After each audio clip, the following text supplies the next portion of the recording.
ਮੇਰੀ ਧੀ ਕਿਸੇ ਦਾ ਵੀ ਦਿਲ ਨਹੀਂ ਕਰਦਾ ਕਿ ਮੇਰੀ ਧੀ ਜਵਾਨ ਕੜੀ ਵਰਗੀ ਮੇਰੀ ਧੀ ਕੀ ਕਰ ਸਕਦੀ।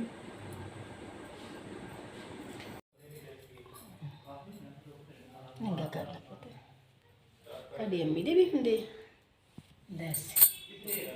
ਸਾਲ ਹੋ ਗਿਆ ਬਣੇ ਨੂੰ, ਤੁਸਾਂ ਬਣਾ ਕੇ ਦਿੱਤਾ ਸੀਗਾ, ਹੁਣ ਫੇਰ ਰੋਜ਼ਿਆਂ 'ਚ ਖਰਾਬ ਹੋ ਗਿਆ। ਪਿਛਲੇ 27ਵੇਂ ਰੋਜ਼ੇ ਤੇ ਹੁਣ 22ਵੇਂ ਰੋਜ਼ੇ ਬਣਿਆ। ਚਵਤਨੀ ਤੋਂ ਆਇਆ, ਮੇਰੀ ਬੇਟੀ ਆ, ਤੇ ਵਸਤੂਲਾ ਖਰਾਬ ਹੋ ਗਿਆ ਸੀਗਾ ਤਾਂ ਹੁਣ ਬਣਾਇਆ ਨਵਾਂ। ਚੰਗੇ ਭਲੇ ਡੈਸ ਕਰਾ ਕੇ ਆਏ ਤੇ ਸੁੱਤੀ ਪਈ ਦਾ ਸੁੱਤੀ ਉੱਠੀ ਤੇ ਦੇਖਿਆ, ਕਹਿੰਦੀ ਮੇਰੀ ਅੰਮੀ ਵਸਤੂਲਾ ਹੀ ਨਹੀਂ ਮੇਰਾ ਚੱਲਦਾ। ਵਸਤੂਲੇ ਬੜੇ ਖਰਾਬ ਹੋ ਗਏ। ਕਿਸਮਤ ਦੀਆਂ ਗੱਲਾਂ, ਗਰੀਬ ਬੰਦੇ ਆ, ਮੁਕੱਦਰ ਦੀਆਂ ਗੱਲਾਂ। ਤੇ ਇਹਦੇ ਅੱਬੂ ਟੋਫੀ ਮੱਛੀ ਵੇਚਦਾ ਵਾ, ਗੋਲੀ ਸਾਈਕਲ ਤੇ ਫੇਰੀ ਲਾਉਂਦਾ ਇਹਦਾ ਅੱਬੂ। ਮੈਂ ਇੰਨੀ ਮਹਿੰਗੀ ਬਿਮਾਰੀ ਝੱਲ ਹੀ ਨਹੀਂ ਸਕਦੀ। ਅਸੀਂ ਗਰੀਬ ਮਾੜੇ ਬੰਦੇ ਆ। ਲੋਕੀ ਆਪਣੀਆਂ ਧੀਆਂ ਵਿਆਹੁੰਦੇ, ਮੇਰੀ ਧੀ ਮੰਜੀ ਤੇ ਪੈ ਗਈ। ਮੇਰੀ ਧੀ ਮੰਜੀ ਤੇ ਪੈ ਗਈ। ਮੇਰੀ ਜਵਾਨ ਧੀ ਸੋਹਣੀ ਸੀ।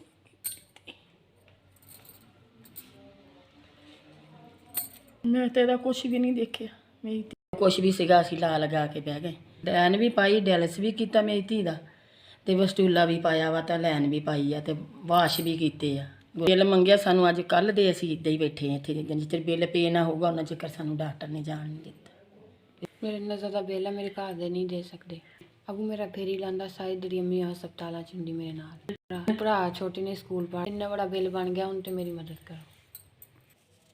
10 26 27 ਵੀ ਐਸ ਤੁਸੀਂ ਸਾਡੀ 27,000 ਦੀ ਮਦਦ ਕੀਤੀ। ਜਿਆਦਾ ਬਰਕਤ ਮਹੀਨਾ ਅੱਲਾਹ ਤਾਲਾ ਤੁਹਾਨੂੰ ਇਹਦਾ ਅਜ਼ਲ ਦੇਵੇ, ਅੱਲਾਹ ਤੁਹਾਨੂੰ ਬਹੁਤਾ ਦੇਵੇ, ਅੱਲਾਹ ਤੁਹਾਡੇ ਬੱਚਿਆਂ ਦੀ ਹਯਾਤੀ ਕਰੇ। 48,000 ਮੇਰਾ ਬਿੱਲ ਸੀ, 27,000 ਰੁਪਇਆ ਤੁਸੀਂ ਦਿੱਤਾ, ਅੱਲਾਹ ਤੁਹਾਡਾ ਕਬੂਲ ਕਰੇ ਦਿੱਤਾ ਹੋਇਆ। ਮੇਰੀ ਧੀ ਦੇ ਲੈਣ ਪਈ, ਵਸਤੂਲਾ ਬਣਿਆ, ਤੁਸੀਂ ਮੇਰੀ ਮਦਦ ਕੀਤੀ। ਅੱਲਾਹ ਮੇਰੀ ਡੈਲਸ ਵੀ ਹੋਏ ਆ, ਮੈਨੂੰ ਪਤਾ ਤਾਂ ਡੈਲਸ ਕਹਿਣਾ ਨਹੀਂ, ਮੈਂ ਵਾਸ਼ ਕਹਿਣੀ ਆਉਂਦੀ ਆ।